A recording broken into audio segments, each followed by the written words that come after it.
Hola, ¿qué tal amigos de Análisis con Rumbo? Muchas gracias por estar con nosotros esta noche. Les agradecemos, por supuesto, que nos acompañen a través de Facebook Live en una mesa de análisis más. Este martes hay temas muy interesantes, tanto a nivel estatal, a nivel Jalisco, como a nivel nacional, que vamos a platicar con todos ustedes. Así que los invito para que se queden con nosotros los próximos minutos y nos acompañen. Y aprovecho, por supuesto, también para presentar a nuestros panelistas, participantes de Análisis con Rumbo. Empezamos contigo, Trini. ¿Cómo estás? Bienvenida, qué gusto verte.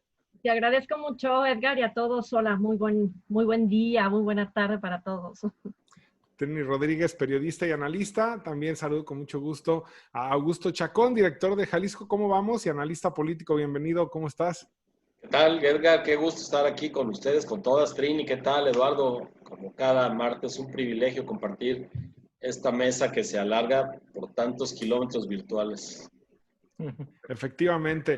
Y es un placer saludar a Eduardo González Velázquez, periodista, analista y académico. ¿Cómo estás? Bienvenido, Eduardo. ¿Qué tal? Muy bien. Un abrazo para Trini, Augusto, para ti también, Edgar, pues a darle. Muy bien, pues arrancamos con los temas. Y bueno, está en este momento la polémica porque el gobernador de Jalisco, Enrique Alfaro, está solicitando una deuda de más de 6,000 millones de pesos en el estado. Y la polémica es porque ya ha solicitado previamente otros créditos. Sin embargo, bueno, estamos viviendo una de las peores crisis económicas en la historia del planeta. Ni siquiera hablamos de un tema solo de Jalisco. ¿Es justificada o no esta deuda? Comienzo contigo en esta ocasión. Augusto, ¿cómo ves este tema? ¿Qué tal? Bueno, pues las deudas siempre son polémicas, pero nos toca tomar las consideraciones de este caso particular.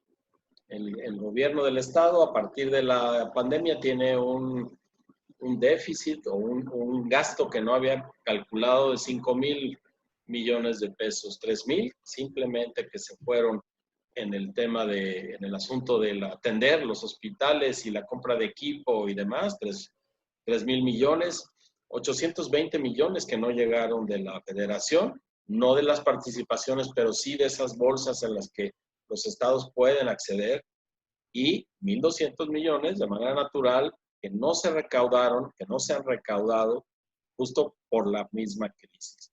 Así, tiene que encontrar el camino. Primero, para reponer ese boquete, que no es menor, y después, para encontrar dinero para reactivar la economía. Apela a hacer ahorros hasta 2,000 millones de pesos en ahorros en algunos gastos del gobierno del estado. Para poner en contexto, pensemos que Jalisco tiene 120,000 millones de presupuesto para 2020, o al menos tenía al empezar el año. Y hago este énfasis porque si la economía nacional de veras entra en un declive muy pronunciado, inclusive las participaciones podrían tener una afectación.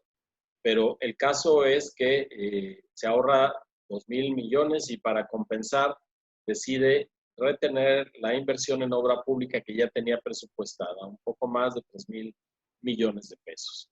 Así se compensa lo que gastamos en una cosa con esto.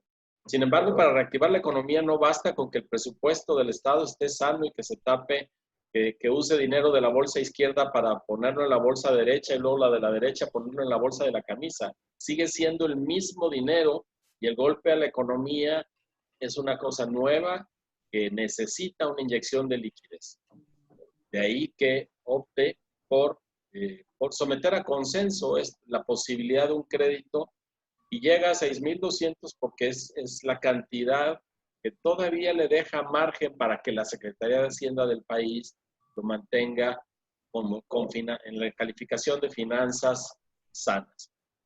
Con esto llegaría la deuda del gobierno del Estado, que no es enteramente imputable a esta administración, pero que en total es aproximadamente 30,000 millones de pesos, que no hay que pagar de golpe. Equivale a un cuarto, a 25% del presupuesto de este año. Así que ese dinero fresco, bien empleado, que como es un crédito, solo se puede utilizar para infraestructura social, infraestructura en municipios, infraestructura económica, que son los 3 rubros en los que se distribuirían estos 6.200 millones de pesos. No los puede usar para salarios, no los puede usar para regalar despensas, tiene que ser infraestructura.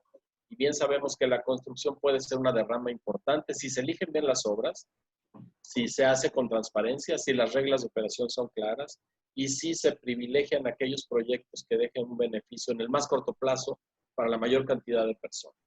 Así, como necesitamos dinero fresco para poner a la economía de Jalisco en actividad, no luce mal este crédito. Jalisco tiene capacidad para pagarlo y la verdad es que no tenemos muchas otras opciones para poner dinero a circular de manera rápida y reactivar la economía. Trini, ahora voy contigo. A nivel nacional, muchos empresarios, incluso líderes de cúpulas empresariales, le decían al presidente, tiene que haber deuda, tiene que haber este recurso por parte del gobierno, hacerse de dinero proveniente del Fondo Monetario Internacional o del Banco Mundial para meterlo a la economía. Jalisco decide, o por lo menos está la propuesta del gobernador de este endeudamiento. ¿Tú cómo lo ves? ¿Es necesario endeudarse o se puede con las propias finanzas del Estado hacer frente a una de las peores crisis económicas que se pueden enfrentar? Bueno, es que la crisis económica ya está ahí, ¿no? Desde los recortes en el presupuesto proveniente por parte de la Federación, que se registró desde el inicio del gobierno de Andrés Manuel López Obrador, una disminución por la actividad interna del Estado de Jalisco y los propios gastos extraordinarios que tiene esta pandemia COVID-19 para el Estado de Jalisco. Es preocupante porque el Estado de Jalisco ha sido un receptor de inversión extranjera. Recuerdo que durante el año pasado había un proyecto de crecer la producción de energía eléctrica, por ejemplo, en el Estado de Jalisco. El Estado de Jalisco importa de otros estados para abastecer. Es solamente un ejemplo de lo que puede estar perdiendo el Estado de Jalisco y que más adelante hablaremos sobre el tema o las reformas energéticas para el país, pero que eran precisamente ventanas para que el Estado siguiera creciendo con mayor inversión, tanto nacional como extranjera. En ese sector, con todas estas reformas, con esta forma que está manejando López Obrador de llevar, de descentralizar todos los recursos, pareciera que a Jalisco se le está atando de manos para poder seguir siendo el mismo estado que sobresale de las medias nacionales en creación de empleos, en el desarrollo económico. Ojalá no sea así y que este acuerdo que han tenido con la iniciativa privada en realidad vaya hacia adelante. ¿A qué me refiero? En aquella charla donde el presidente de la Canaco, Javier Orendain, lo apapacha al gobernador Enrique Alfaro y manifiesta estar de acuerdo y le pone sobre la mesa, le pone muy claro que le están dando la responsabilidad de hacer muy buen uso de los recursos. Entonces, no era solamente esto de estoy contigo, no, sino escucha lo que te estamos diciendo. Te hacemos responsable de todo aquello que de aquí en adelante se vaya a generar, porque no es solamente para salir de COVID, es para que sigas manejando el liderazgo del Estado de Jalisco y que este endeudamiento no nos vaya a generar problemas para que a lo mejor en el 2024 tú dejas el gobierno, pero hasta el 2039 vamos a estar acarreando esos problemas financieros sin tener precisamente pues un buen rumbo respecto a la deuda del Estado de Jalisco. Creo que se le complica mucho, pero creo que tiene el apoyo del sector de la iniciativa privada, y si el legislativo se pusiera también de acuerdo, que no estoy muy segura en cómo estaría actuando ahí el legislativo, porque a veces creo que la política y que el sector privado deciden mucho más que lo que se pueda hacer en un órgano legislativo como pudiera ser el Congreso del Estado, pero estaremos en espera de lo que suceda. Bien, Eduardo, interesante lo que plantea Trini. ¿Está el tema ahí en la mesa? ¿Qué puede pasar en el Congreso del Estado? Porque también el gobernador ya ha quemado este cartucho anteriormente, no ante una situación o un panorama como el coronavirus, pero simplemente el año pasado un crédito por 5,200 millones de pesos y ahora por la situación económica tiene que recurrir nuevamente a este tema. Ya lo decía Augusto, es una especie de mal necesario, es decir, lo que ocurre no es totalmente atípico. ¿Cómo ves el tema del endeudamiento y sobre todo el papel que juega la oposición, en este caso Morena, el PRI? Sabemos que puede aliarse sin problema el PRD y posiblemente el PAN, pero ¿qué puede pasar en esta discusión? Pues, a mí me parece que el papel de la oposición va a ser más o menos el mismo que podemos ver o a nivel federal o en cualquier otro estado, cuando la oposición es el PAN o es Morena o el PRD o el Verde o quien sea. Es decir, levantarán la voz, seguramente dirán que Jalisco no se merece, que se siga endeudando, que no es necesario, que hay otras estrategias, y al final a mí me parece que pues se pondrán de acuerdo en términos políticos entre los principales actores del Congreso y de el gobierno en nuestro estado y también grupos empresariales, etcétera, para contratar esta deuda que sí, probablemente esté ya muy bien etiquetada en caso de obtenerse para reactivar la economía e invertir en algunos proyectos. A mí me parece, solo para pues redondear los comentarios con los cuales comparto pues lo puesto aquí sobre la mesa con Trini y con Augusto, yo solamente mencionaría que a mí me parece dos asuntos muy delicados. El primero es que no es la primera vez que tenemos una crisis, por el motivo que sea, una crisis económica, en donde se pone sobre la mesa, pues, o sobre la frente de los gobiernos y de las personas, pues una especie como de zanahoria con créditos para salir del paso. Créditos que históricamente han demostrado que en el mejor de los casos solo sirven para la inmediatez, no generan algo mayor más adelante. Y me quiero referir a dos de los últimos ejemplos que tenemos. En el caso de la crisis de finales del 94 y 95 aquí en México, con millonario rescate de 25,000 millones de dólares que todavía seguimos pagando y que en su momento dijeron que era el dinero necesario no solamente para salir de ese atolladero, sino que para no volver a otro atolladero similar. Y bueno, después de ese hoyo hemos caído en cualquier cantidad de hoyos más.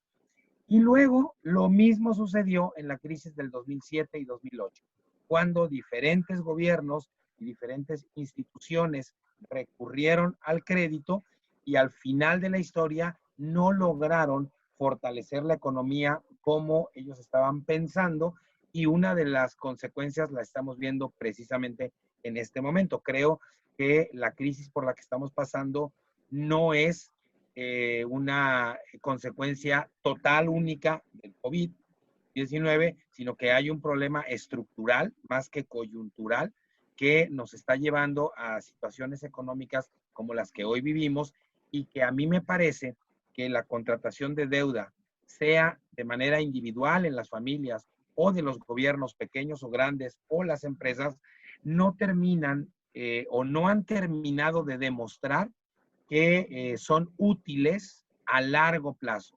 Y lo que sí es que son dineros pues que en algún momento se van a tener que pagar. Y si los créditos se contratan a 20, a 30 o a 40 años, pues en algún momento alguien de Jalisco o de México pues tendrá que asumir los costos del crédito que hoy se contrata. Muy bien. Y dejo abierta la posibilidad si alguien quiere hacer un comentario adicional sobre este tema, sino para pasar al siguiente. Sí, bueno, sí, en 1995 Bill Clinton generosamente nos hizo un ofrecimiento, dada la magnitud de la crisis, de los 25,000 millones que menciona Eduardo, que eran básicamente para que México siguiera pagándole a los bancos americanos a los que les debíamos. no era necesariamente un dinero que íbamos a poner a jugar en la economía. Eso estaba claro. En cuanto a los créditos posteriores que el país solicitó, pues sí, se dispersaron en programas sociales, se dispersaron algunos quizá en obra pública generalmente mal hecha, en fin, que no vimos grandes beneficios. Si nos traemos los ejemplos de créditos grandes en Jalisco, pues tenemos la línea 1, la línea 2 que seguimos pagando del tren ligero. Afortunadamente la línea 3 fue con dinero federal, pero son acciones que generan empleos en el corto plazo, no los mejores, pero al final de cuentas un movimiento económico que derrama hasta la base de la sociedad y que queda a final de cuentas la obra, que ese siempre fue el pleito. El ejemplo señero de todo esto son los 40 años de bonanza petrolera, que tal cual tiramos el dinero a la basura. Se nos fue en sueldos de burocracia, se nos fue en ostentar y no creamos ni infraestructura, ni educación, ni la necesaria. Ahora pagamos el pato, ya lo decía Eduardo, de salud. En este caso, la crisis sorprende porque se queda la economía sin dinero. No podemos apelar a la inversión extranjera, porque además el país ha incrementado su riesgo.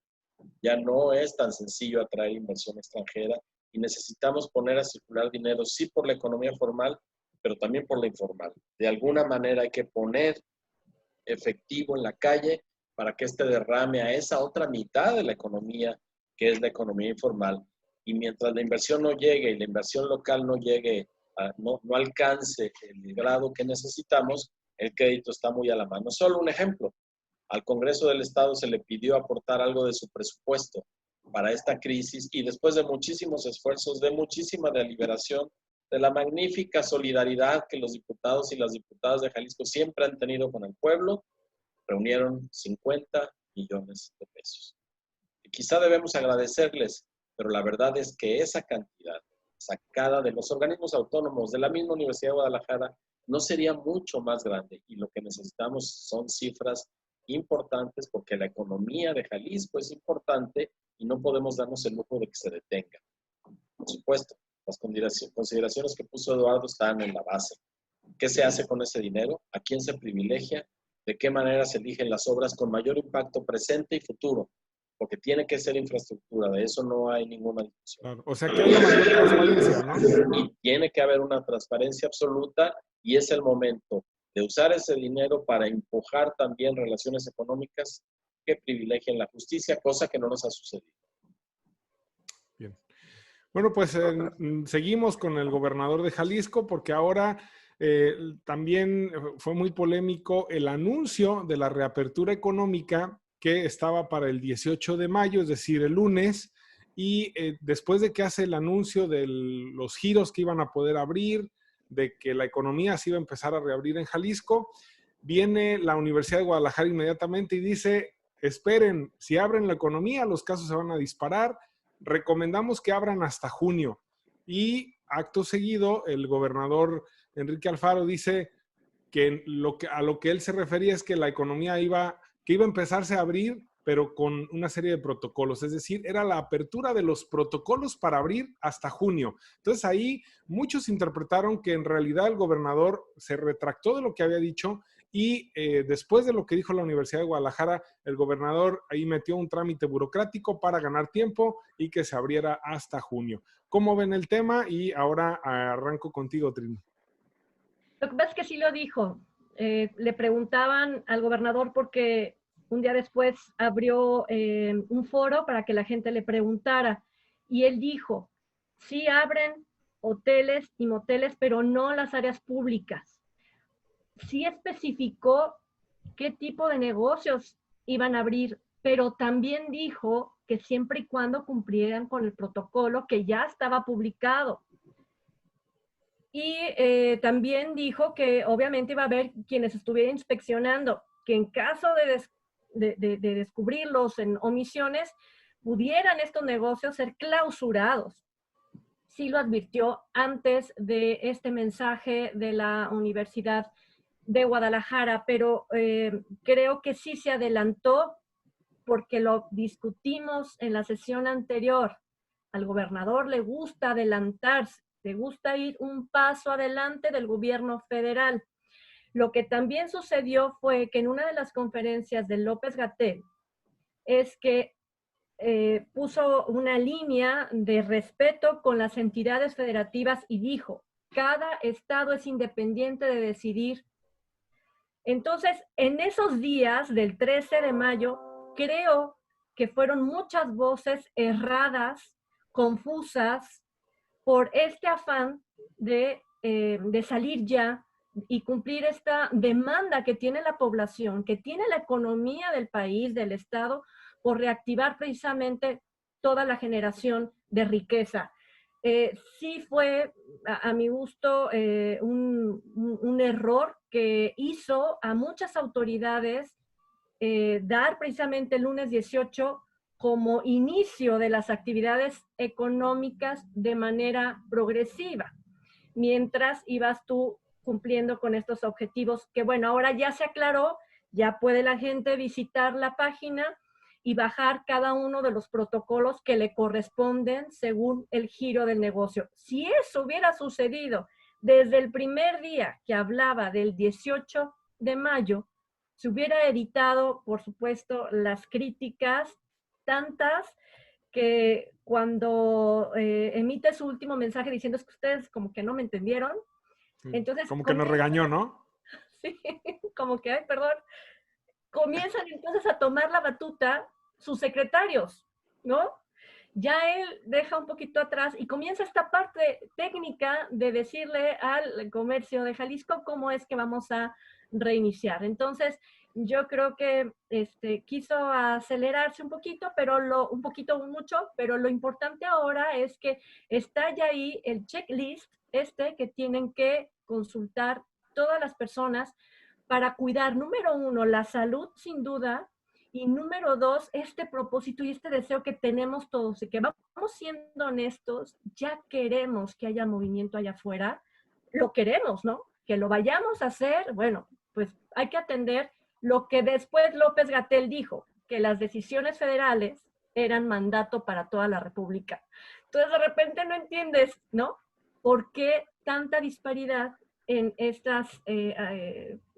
en este compartir de opiniones y que la gente, pues, ¿tú crees que va a tener todo mundo tiempo para estudiar todas las notas, para ver todos los videos del gobernador o de cada quien que habla o de meterse a la página de verdad y analizar punto y coma para que todo vaya bien? Nos la pusieron muy, muy difícil.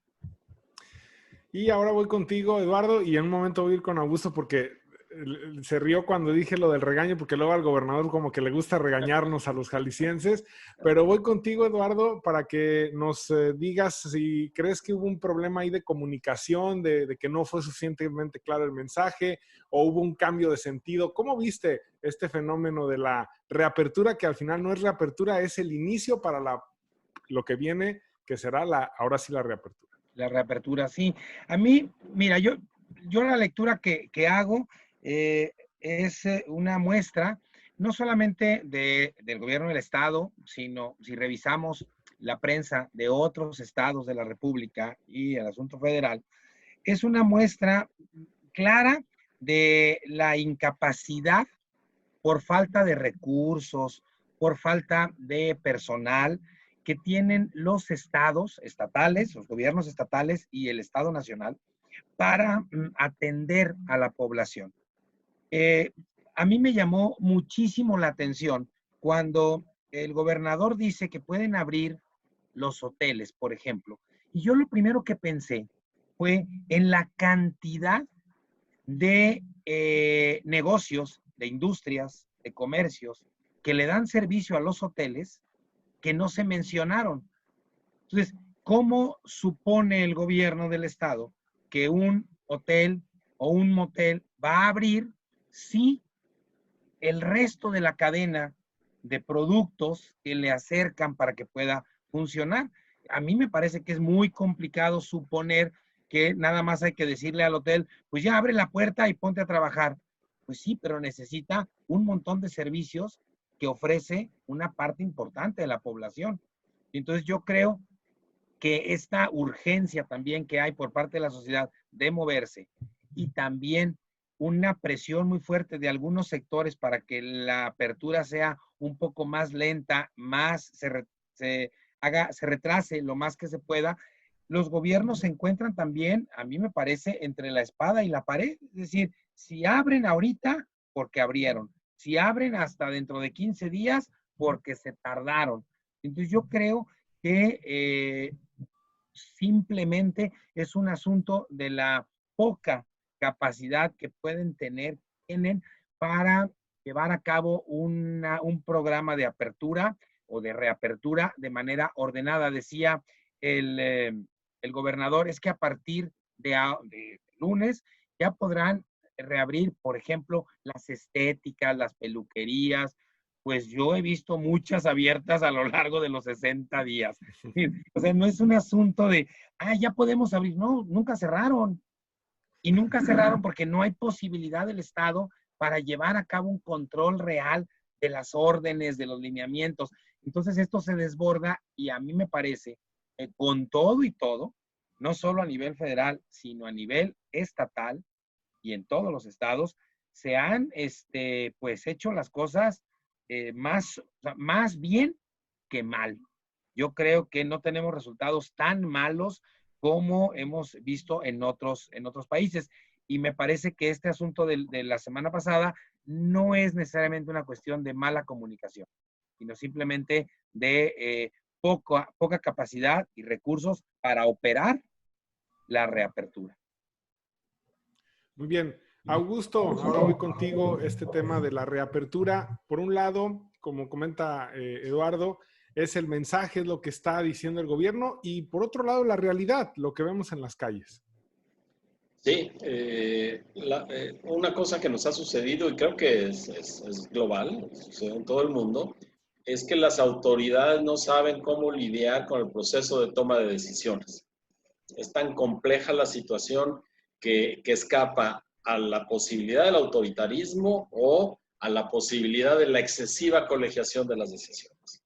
Y sin embargo tienen que decidir. Por un lado, las presiones enormes, y podemos poner como ejemplo, Trini lo mencionó 2 veces, esta sería la tercera y que sea un homenaje para Trini, el ejemplo de los vendedores de flores. La presión que ellos ejercieron para poder salir el 10 de mayo al mercado fue muy grande directamente con el gobernador, no era un asunto con inspectores o con el municipio, porque, y Eduardo lo señalaba muy bien, no es únicamente el señor que vende flores en el puesto o en el mercado.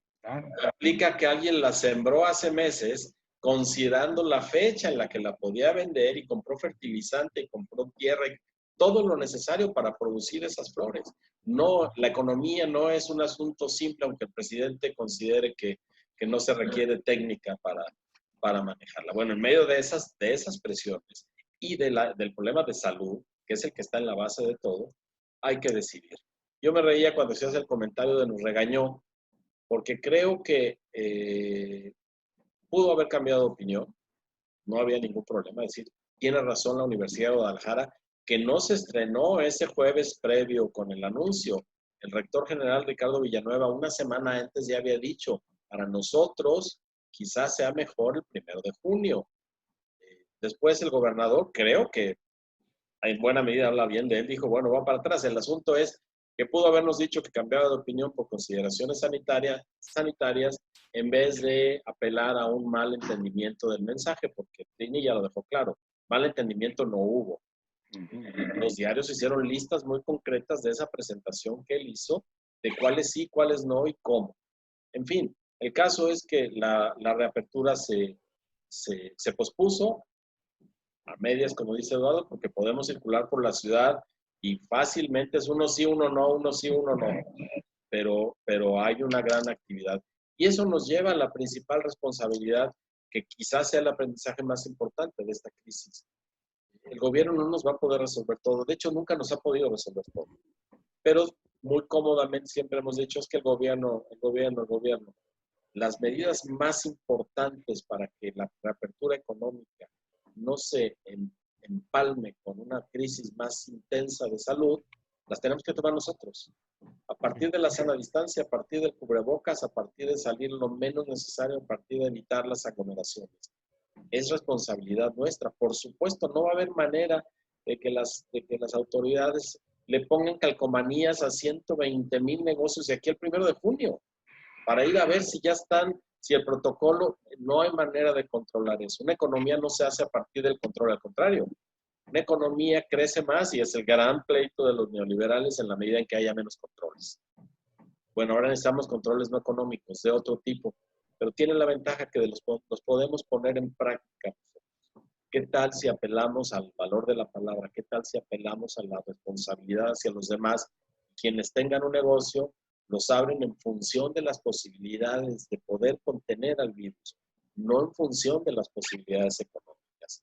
Después, las posibilidades económicas son una consideración, pero de entrada nos toca a nosotros, porque yo no veo ni en los municipios más poderosos del estado, Zapopan, quizá Puerto Vallarta, por supuesto Guadalajara, Tlaquepaque, la posibilidad económica y de recursos humanos para ir a hacer semejantes fiscalizaciones. Ya no digamos la Secretaría del Trabajo. Necesitamos aquí un trabajo conjunto de autoridad y gobierno. Y la autoridad más, y la autoridad y la gente. Y la autoridad más en calidad de gobierno que de autoridad, porque no hay poder humano que lleve a la verificación de lo que realmente está sucediendo en las unidades económicas. Eso por un lado, Augusto, y por otra parte, el tema de lo que tiene que cumplir cada negocio. Hay negocios muy pequeños y, entre otras cosas, lo que tienen que hacer es medirle la temperatura a la gente. Cuando necesitan un aparatejo que cuesta 2,000 pesos y que con la crisis económica tienen que comprarlo, y que además, ¿dónde va a haber tantos aparatos para tantos negocios antes de junio, cuando muchos de esos aparatos se venden por Amazon o en línea y tienen que llegar después de un mes, ¿no? O sea, nada más para poner en perspectiva lo complejo del tema. No sé si alguien quiera comentar, tú, Augusto, o alguien más el asunto. Perdón, Augusto, sí, solamente recordar que al día de hoy hay negocios clausurados. Hay negocios que pagaron ya su multa y negocios que no han podido abrir porque no ha ido el inspector a devolverles nuevamente la oportunidad de abrir. Entonces, de verdad, la situación no va a ser nada sencilla para poderla cumplir al pie de la letra. Sí, pero justamente la clausura no es un remedio, porque lo que comentaba Edgar, que los protocolos sean así de puntuales y así de onerosos para ciertos negocios, es una invitación franca a violar los protocolos, con tal de vender algo. O sea, yo no le voy a tomar la temperatura a alguien que entró a comprar un virote. O sea, el costo-beneficio no va y le va a tomar 5 segundos y dices, vámonos. Pero ese virote, insisto en el ejemplo de Eduardo, no es el señor de la tienda el que se va a llevar el 20% de sobreprecio. El que compró la harina, el que sembró el trigo. Es una cadena muy grande a la que hay que considerar, pero lo importante será que no necesitemos esa autoridad que esté sobre nosotros soplándonos en el oído para cumplir las reglas básicas de higiene y de sanidad. Incluso, Eduardo, tú escribías algo, leí algo tuyo en Partidero sobre el tema, ¿no? De ahora nos va a tocar también a nosotros, ¿no? Porque el gobierno ni tiene la capacidad ni nos va a poder decir qué hacer todo el tiempo. Sí, yo lo que estaba pensando justamente en eso, lo que escribí fue que la nueva normalidad la vamos a tener que construir las ciudadanas y los ciudadanos.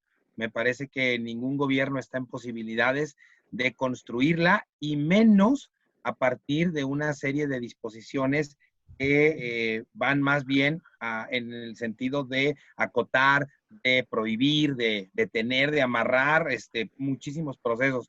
Creo que la responsabilidad está en nosotros, y nosotros como empleadores o como empleados en una cadena productiva muy grande, tenemos que ser lo suficientemente responsables para poder abrir y seguir moviendo la economía con seguridad. Sobre todo, me parece que el gobierno pues hace lo poco que puede hacer. Yo he recorrido en estas semanas varios espacios de Guadalajara, pues viendo cosas para publicar precisamente sobre el tema, y les puedo decir que, por ejemplo, de aquí de Avenida Guadalupe y Periférico hacia la zona del Col y hacia adentro, no es como dice Augusto, uno sí y uno no, es uno sí y el otro también. Todos los negocios están abiertos. Todos. La gente de Avenida Las Torres hacia el Coli, pues como si la pandemia no existiera. Entonces, pues yo creo que la responsabilidad es con nosotros. Yo creo que si pensamos que el gobierno lo va a hacer, estamos muy equivocados. Bien, y eso nos da pauta a pasar al siguiente tema, que es esta encuesta que realizó, que ya van 2 encuestas sobre el tema, que realizó Jalisco Cómo Vamos, y bueno, pues qué mejor que tenemos aquí al director de esta organización, donde pues en una serie de cosas hablan del tema de salud, sí, pero también del tema económico, y nos damos cuenta de que hay en el 28% de los hogares alguien ya perdió su empleo, y nos damos cuenta de otros datos, por ejemplo, que la gente prefiere mejor reactivar la economía, aún con el tema sanitario. Empezamos contigo justamente, Augusto. ¿Qué te deja este ejercicio que realizaron en Jalisco Cómo Vamos y cómo lo interpretas? Bueno, sí es la segunda encuesta y marcaré solo las grandes líneas. En la primera, que fue entre el 10 y el 13 de abril, la gente todavía estaba más preocupada por el tema sanitario porque ellos o alguien cercano a ellos se contagiara. La que hicimos 3 semanas después, la gente ya mudó su preocupación. De ser lo sanitario, lo principal fue lo económico, porque ya la afectación es grande. Ya no les daba tanto miedo a las tapatías, a los tapatíos, ese contagio. La sensación de bienestar bajó a favor de la sensación de estrés. Fue lo que más nos dijo la gente. De estar en 3% a principios de abril, pasó a 12% la gente que dijo, yo ya estoy estresado. Así que es eso lo que hay que ponderar. Estas encuestas que hacemos nosotros tienen que ver con lo que opina la gente. Si bien no es la verdad última, sí le da pistas a las autoridades, a nosotros mismos como opinadores, a las otras organizaciones de la sociedad civil respecto a lo que la gente está pensando respecto a la pandemia. No hay un nivel de contagio que haya cambiado, no tiene la gente a alguien muy cercano que esté enfermo. Eso tiene que ver con lo que ya decía Eduardo, que no lo hemos hecho mal en Jalisco, al menos al día de hoy, ¿no? Y ahí están los resultados. Es muy poca la gente que puede decir que tiene a alguien cercano que está enfermo de coronavirus. Así que es una buena señal. La otra mala señal es que en 6 de cada 10 hogares hay al menos un habitante que cumple las condiciones para volverse población vulnerable.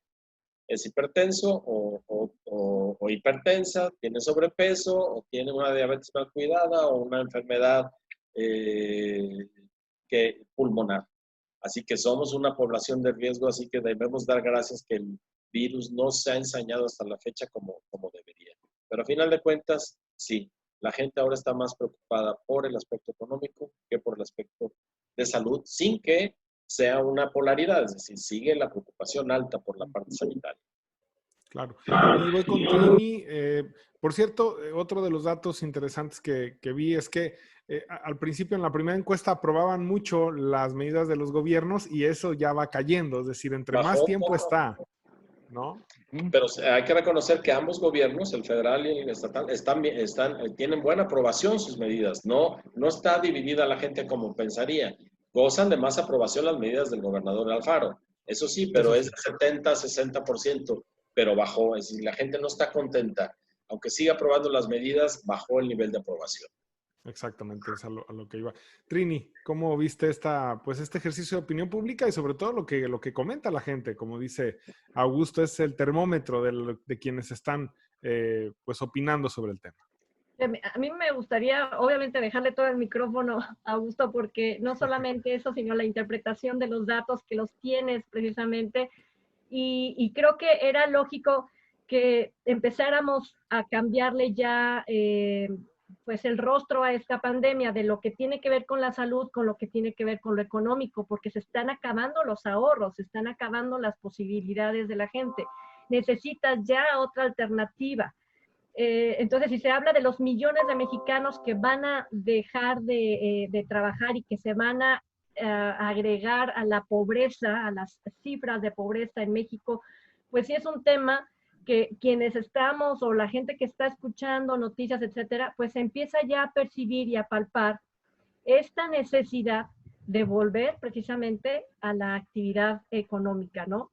Y creer y saber, el asunto es si estamos siendo conscientes de que nos hacemos más vulnerables si padecemos obesidad, diabetes, hipertensión, etcétera. Saber si al momento de que me preguntaron y que yo opino y digo, sí, en mi casa hay una persona en tal nivel de vulnerabilidad, eso hará que la sociedad cambie, modifique su forma de ser y de hacer, y que en realidad este COVID nos traiga una nueva forma de vivir en México. Yo creo que ese sería los cuestionamientos a lo que estas encuestas que ha realizado esta segunda, que yo me acuerdo, Augusto, que te decía, bueno, cuando preguntabas por qué medios Se informa. corrí, decía, bueno, hay tantos medios, hay tanta información, Augusto, que todo es dependiendo del cristal por donde lo mires. Y lo bueno es que hay esa información y la gente se sigue informando. Entonces, qué bueno, infórmate, opina, pero dime qué vas a hacer con todo esto. De acuerdo. Eduardo. Fíjate, yo haciendo pues una pequeña interpretación de los datos que arroja Jalisco Cómo Vamos, yo iría de lo más de lo más lejano que podemos sentir a lo más cercano. Y yo veo por lo menos 3 pasos o 3 etapas.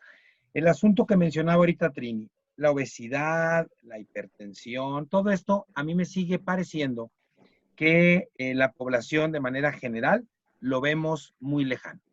Es decir, no importa si yo padezco de hipertensión, si yo padezco de obesidad, si yo padezco de lo que sea, a mí no me va a pasar nada, y eso parece que está muy lejano en el imaginario colectivo. Después viene el asunto del COVID. Es decir, a mí me sigue pareciendo que no solamente en Jalisco, también a nivel nacional, esta cuestión de la salud y el COVID está en pocas personas, muy pocas. Pero después llegamos a un punto en donde yo creo que está en todas, que tiene que ver con la economía. Y la economía es lo primero que vemos, lo primero que sentimos. Y si yo me quedo sin empleo, de manera inmediata, lo siento, me preocupo, puedo hacer algo, pensar en cómo moverme. Pero si yo voy al Seguro Social y paso a mi consulta y me pesan y me dicen que tengo 2 o 3 kilos de más, pues salgo y me voy a desayunar una torta ahogada y no pasa absolutamente nada. Pero si yo llego a mi trabajo y me despiden, acto seguido busco qué hacer. Y eso no sucede con la salud. No sucede con la salud de manera general. Luego, un poquito más abajo con el COVID, y pues donde sí todo mundo nos afecta de alguna manera y lo vemos de forma inmediata es en la economía. Por eso creo también que los resultados que arroja la encuesta pues tiene que ver por esas líneas, ¿no? Por esas vías. Bien, ya estamos prácticamente cerrando el programa. Me gustaría concluir con este tema. Siento que podemos perfectamente cerrar el programa con este asunto porque se ha hablado mucho, por ejemplo, en redes de que el modelo sueco, de que el modelo japonés, ¿no? Por ejemplo, allá no se cerraron, se cerraron a lo mejor eventos masivos, pero no se cerraron bares, restaurantes, centros comerciales, los locales estaban abiertos, todo el mundo podía ir a donde quisiera con cierta sana distancia. Y está la otra parte, quien dice, tienes un caso nuevo, un brote nuevo en China, vuélvanse otra vez a cerrar, vuelvan otra vez a la cuarentena y simplemente nadie sale. ¿Cómo encontrar el equilibrio? Porque el problema es ese, ¿no? El acertijo es dónde y cómo encontrar ese equilibrio entre la salud y la economía, si es que se puede encontrar, y con eso cerraríamos el programa. Trini. Bueno, aquí lo interesante, y retomando la encuesta de Augusto, donde dice cuántas personas han, por ejemplo, adquirido algún préstamo de gobierno, etcétera, y que son muy poquitos, al menos de los encuestados, si no me equivoco, corrígeme, el 5.4. Sí, les preguntamos si han recibido dinero del gobierno, y del gobierno federal nos dijeron que sí, un poco más de 3%, del gobierno del estado 2%, pero además el gobierno del estado ha dado en especie. Lo que parece una cifra menor, pero no es menor. Si un gobierno tuviera capacidad de darle dinero, un gobierno en México, a 10% de la población, sería un triunfazo. Me parece que simplemente pone en perspectiva esos discursos políticos de ya le estamos dando a todas las familias mexicanas. Pues no, porque no es fácil y porque no hay tanto dinero. Entonces, ojo precisamente con el modelo. ¿Cuál es el modelo? Pues dependiendo de qué gobierno es el que estés hablando, ¿no? Se están peleando también por si los modelos en Asia para darle seguimiento al COVID se deben tomar en cuenta por los organismos de la salud a nivel internacional. Desde lo más pequeño hasta lo global, ¿cuál es el modelo en temas de salud y en temas de política a seguir? Yo creo que no hay algo específico, todo se mueve dependiendo obviamente de las regiones y las necesidades de la población. Le está yendo, parece, según lo que hemos visto, que a México le está yendo bien, lo estamos haciendo bien a comparación de lo que pudiera estar haciendo otros países, pero empieza a haber ya una especie de conflicto entre quién tiene la verdad, quién tiene la solución a todo lo que estamos viviendo, y que eso impide que nos muestren un futuro, que sepamos y que conozcamos un poquito más el plan que tiene México a futuro. ¿Cómo vas a empezar a sacar a la gente de la pobreza? ¿Con más programas sociales, así como lo estamos viendo ahorita, con más créditos, con más préstamos? A mí me gustaría que se le diera la vuelta y se nos explicara de qué forma vamos a ser más productivos y cuál es el modelo para sacar a un país de una crisis como la que tenemos. Muchas gracias, Trini. Ahora voy contigo, Eduardo. Pues yo creo que sí, a mí me queda claro que hay que salir lo antes posible y movernos, pero sí me parece que hay que hacerlo con muchísima seguridad, pensando sobre todo en que el afán por volver a la actividad económica y fortalecer la economía no esté sobre un asunto de salud. Estoy pensando ahorita, por ejemplo, en mi área de trabajo, en donde, pues en las universidades, no me quiero referir a preparatorias ni a primarias, en las universidades estamos echando a andar pues nuevas formas de, no solamente de enseñar, sea vía Zoom, sino sobre todo presencial, porque los alumnos van a regresar. Pues, ¿cómo van a ser los nuevos salones? ¿Cuánta gente va a estar en los nuevos salones? ¿Cómo va a ser la distribución de los cubículos? Los profesores, las maestras, ¿cuáles van a ser incluso los horarios para que la gente pueda ir a comer al comedor de la universidad y que no se aglomere la gente en ciertas horas? Yo creo que esas en principio deberán ser las primeras pues normas, líneas que vamos a tener que respetar para salir con mayor seguridad a la que teníamos hace 60 o 70 días. Yo creo que sí se puede de manera particular pues ir viendo de qué forma se va a regresar en diferentes áreas de trabajo, porque no es solamente, como mencionaba ahorita, cuestiones de otros países o de otros estados, regiones, sino también de actividad económica. ¿Cómo regreso a una actividad? ¿Cómo regreso, por ejemplo, en el cine? O sea, ¿podremos volver a tener esas salas llenas o tendrán que ponerse una persona sí y una no? O sea, yo creo que cada... Autocinemas, ¿no? Claro, los autocinemas. O sea, yo creo que cada actividad va a tener de manera algunas características para salir con éxito de este problema. Muy bien, muchas gracias, Eduardo. Y cerramos contigo, Augusto. Bueno, la verdad es que plantearnos la disyuntiva de qué privilegiamos, la salud o la economía, es lo primero que debemos poner en vilo, ante el abismo. De veras nos lo tenemos que plantear así, o inclusive eso tendríamos que verlo de una manera completamente distinta si queremos sobrevivir. Creo que la opción es una trenza, en donde de pronto el hilo de la salud va por delante y contra prueba y error entra la economía casi en paralelo o encimándose, y vamos yendo y deshaciendo y volviendo a hacer la trenza. No veo una decisión que sea benéfica para todos, ni estrictamente buena para la salud, ni estrictamente buena para la economía. Pero entonces los conceptos bueno, que es bueno, también tenemos que repensarlos. Eduardo lo mencionaba bien sobre cosas que no habíamos considerado que va a cambiar la vida universitaria. Él hablaba del cine, yo dije, en el momento en que estemos en el cine, en la nueva época, y alguien estornude, nos vamos a salir corriendo en tropel todos, ¿no? Ya no va a ser nada lo mismo, pero no es solo ir al cine, es un gesto. Lo que hay detrás es lo complejo, es lo que hay que repensar. La manera de hacer sociedad, la manera de convivir, la manera de compartir un espectáculo público, qué es bueno, qué es malo y qué le produce a la economía y qué no le produce a la economía.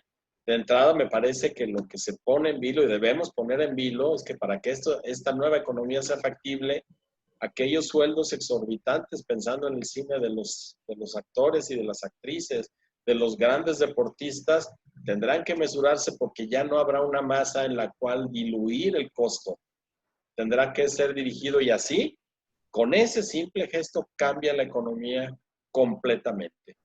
Entonces, no hay que privilegiar una a la otra, por supuesto, la salud va primera, solemos decir, pero en broma también no es extraño escuchar, lo importante es el dinero, la salud va y viene, ¿no?